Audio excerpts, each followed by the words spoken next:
are sewing up a camisole strappy top, so I will be showing you how to make this beautiful singlet. I use my own pattern to recreate this dress, so I will leave a link of my pattern in the description below. Hi everyone, my name is Cami and welcome back to Cami for You. This is quite an easy sewing tutorial and pattern, and I will guide you step by step in the sewing process. Let's get in the tutorial. This top is made from a silk fabric, but you can use polyester or jersey fabric as well to make this piece. As a reference for this project, I use 1 meter and 50 white fabric or 59 inches. We'll need to cut out the following pieces: front bodice, cut 2 on fold; front band, cut 2 on fold; front skirt, cut 1 on fold; back bodice, cut 4 on single thickness; back band, cut 4 on single thickness; back skirt, cut 2 on single thickness. Sewing of the front bodice.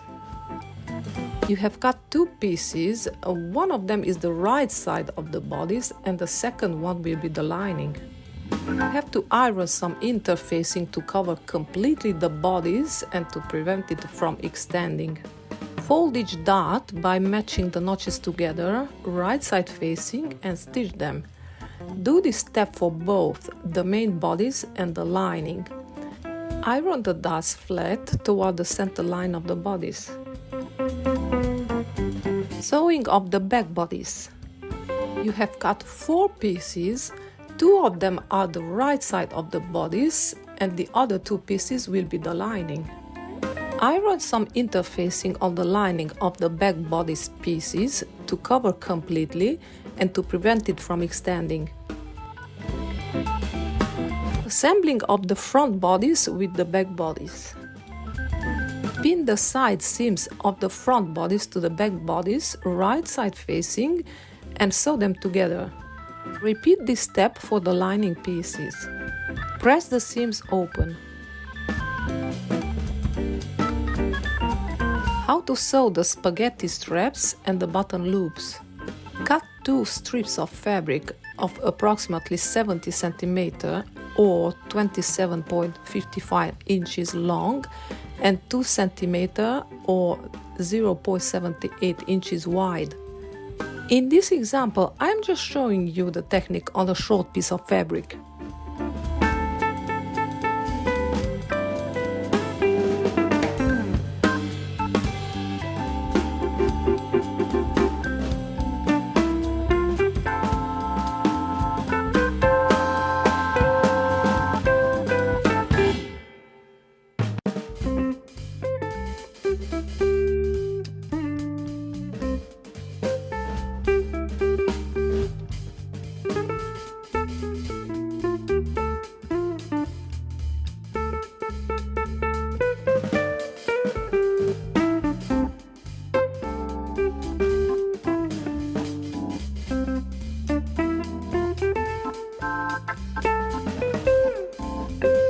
Fold the fabric strip lengthwise, right side facing, and stitch it on the length 3 mm or 1/8 of an inch from the fold. Start sewing from the corner and angle towards the folded side of the strip.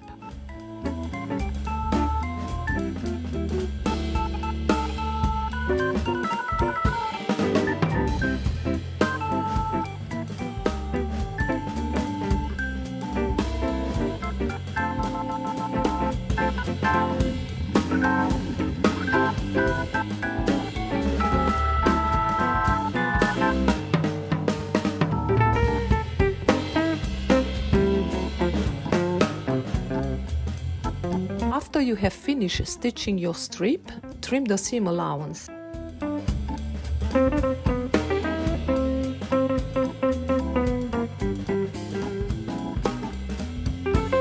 Next, we will have to turn the strip right side out. This step can be done with a loop turner, but since I don't have one, I will use a different technique with a very large needle and some thread that I put in several layers to prevent breaking as I am turning right side out. I make a big knot at the end of the thread and I start stitching the fabric about 1 centimeter, around half of an inch, at one of the end of the strip and push the needle back through the loop by going eye first. Then I push the needle progressively through the loop with one hand and pull the fabric with the other hand.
For the button loops, cut from each strip 3 lengths of 3 cm each or 1.18 inches.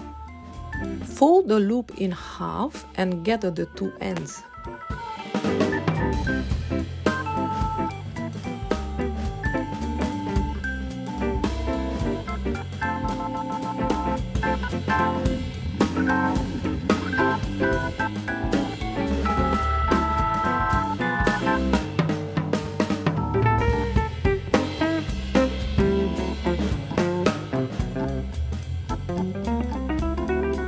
Now we will have to sew the straps and the button loops to the bodice. Superimpose the two bodices right side facing and pin the edges all the way around, excepting the front bodice bust line. Place the straps ends between the two layers of the bodice. Pin one of the straps end to the tip of the front bodice and the other end to the middle of the back side of the bodice. Now fold the 3 small button loops in half and place them between the two layers at the center line of the back bodice. The button loops have to be on the left side of the bodice once you turn it on the right side. Make sure to align the loops edges with the bodice center line edges and space them out evenly. Sew all the way around as shown in the picture. Turn the bodice right side out through the gap that you didn't stitch down. Note, once you turn the bodice on the right side, there will be a surplus of fabric on the bust line of the front bodice. This is the part that you didn't stitch. Sewing the band to the bodice. You have cut 2 front bands and 4 back bands. Iron some interfacing on the lining pieces to cover completely and to prevent it from extending. Place the front bands on the back bands right side facing and stitch them together on the side seams. Press the seams open. Sew the bust line by sandwiching this surplus of fabric as follows. Place one of the bands on the bodice right side facing and the other band underneath the bodice right side facing. Sew along the bust line by making sure not to catch the back bodices into the stitching. Place the 3 button loops left between the 2 layers of the band at the center. The button loops have to be on the left side of the bodice once you turn it on the right side. Make sure to align the loops edges with the bodice center line edges and space them out evenly. Now sew the ends of the bands by making sure not to stitch the end of the back bodice. Fold down the band and your bodice should look like this. Now we have to sew the skirt to the bodice. Sew the side seams of the skirt right side facing and overlock the raw edges. Put a basting stitch along the bust line and create a very light gathering to prevent it from extending. Place the bodice on the skirt right sides facing and pin the bust lines together. Make sure to leave 1 cm or 0.39 inches at each end of the skirt. This surplus will be used to hem the back of the skirt. Stitch the pieces together and overlock the seam. Hemming the skirt. Fold the surplus of the fabric on the center of the back skirt twice and sew it down.